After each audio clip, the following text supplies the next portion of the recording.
Toxic workplace, paycheck making it all up, the sudden realization, our heart telling us no. Well, we all encounter these in our day to day lives for months and years at a stretch. But how many of us actually do something about it? You see, adjusting is fine, but can it be good if your heart isn't happy? Haven't we all overcome workplace trauma just for a couple of days and gone back to the same toxic workplace or work with a fake put on smile? What's one thing we all want to do? Well, do what we love and love what we do. With that thought, I'm proud to know Pooja Malhotra, who broke this never ending vicious cycle and transformed her poison into medicine, finally doing things close to her heart, and she's super successful as well. I'm proud to have her in my journey. What was the turning point in your career when you decided to take the leap and follow your heart? So I think sometimes tough times push you, and that's exactly what happened with me. Um, in one of my roles, in one of my career, in my jobs really, I faced a lot of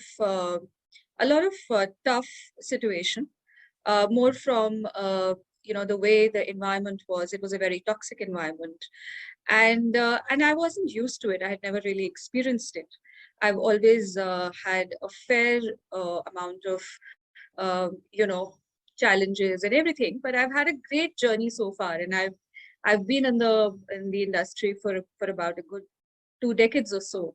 So to encounter such a toxic environment, to be questioned for your capabilities, um, and to be surrounded in an environment where you're not heard, you're not nobody's paying attention to your point of view, it just became too much for me to bear. And that's when I started questioning the existence of it all. That's when I started questioning and looking deep within. Did I really need that at that point of time in my career?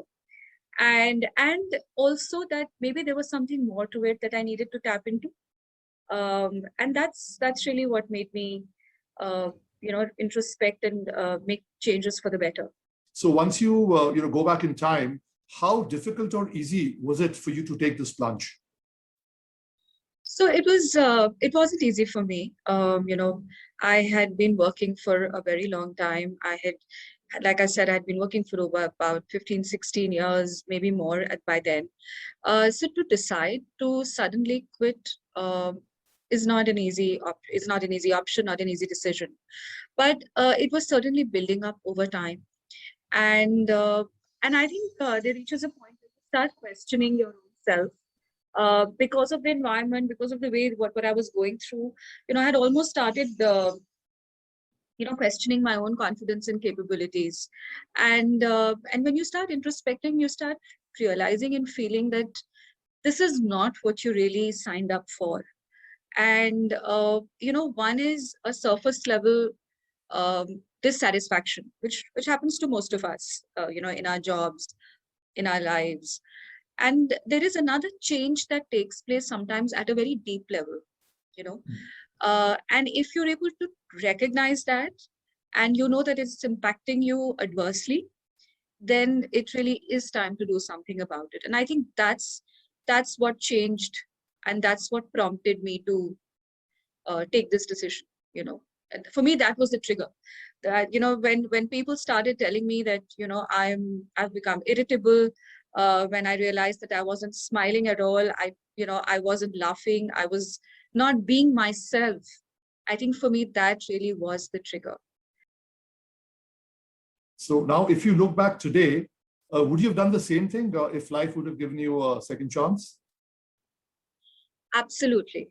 Not just done it again, I would urge everyone to not, keep your health and your both physical and mental health, on the back burner. Because if it starts impacting you as a person, if you start getting into that shell of depression, and if you get into that mold where you start becoming reclusive, I think it's time to take action. And uh, I think we are doing this not for anybody, but for our own self. I quit my job not because I didn't want the money. Of course, we all want the money. And for me, as a person, more than money, it's the joy of working that always takes precedence. Even today I pick up projects because I enjoy working. I would enjoy cracking an idea or, brainstorming or coming up with something interesting and seeing something come alive. But if neither of those joys exist, and believe me, money is there as a means to an end. So if neither of the two are working out, and sometimes even money beyond a point is not able to do justice to what you're going through, then really I think it's time to, call it quits. And I think another point that I'd really like to bring forth is that fear factor, that fear of uncertainty, fear of the unknown. What if I quit? What will happen next? What if I don't get another job? I think that's what stops most of us. And somewhere that also talks about how we ourselves do not recognize our own potential. What was that one negative emotion that you think you had embraced and turned it around and made you the person that you are today? So difficult to pinpoint one emotion, but what I can say is that it was a combination of emotions operating at two levels. One was, external manifestation, and one is what was happening really at a deeper level.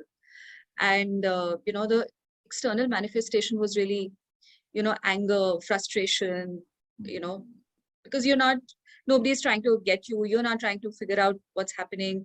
It's just too much of toxicity, and, you're being reactive at that point. But at a deeper level, the emotion that I had begun to battle with was anxiety and depression, and the minute you start recognizing that, that there's a problem. And I think if I had to pinpoint one emotion, which was a culmination of all of this, which I tried to battle and win over, was that fear factor, that what if. I think many a times we stop ourselves because we are not sure whether we should take it or not. And we'll keep going through that rigmarole. We will keep,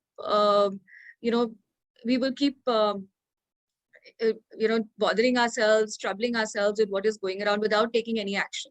We'll be fine with it, but you don't have to be, there's always an option of getting up and making a move and changing things for yourself. There's nothing that you can't change, really. And it's one life. Why do we all forget that? It's one life. I mean, if not now, then when? Are you happy where you are today? I've never been happier. In fact, my problem is if I'm in a place where I'm not happy, then I start questioning. So I like to be happy, and I am very happy. And I think for everyone out there, I'd just like to iterate that happiness is not equal to money. Happiness is not equal to material pursuits alone. And happiness is not equal to just partying and having fun. Happiness comes from within. And you know that. Your life tells you that. I think, thank you again for sharing the story. It was fascinating. It was very real. So I think that, reinforces the feeling. And in fact, when I started writing my journey, that this is not theoretical. We have people, we have, influencers, we have people that are highly aspirational like yourself, who've actually been through the journey. So thank you for reinforcing and believing in what I've written is not, just rhetoric. I think most of us, we encountered more negative emotions than positive emotions. I mean, if you see our daily struggles, it would be a mix of 90 to 10, negative to positive. Right. And we always traditionally have been shying away from negative emotions. Either we battle them, we conquer them, we deal through them, we use meditation, exercise, talking to people, dispelling, sleepwalking through the bad times in anticipation of good times.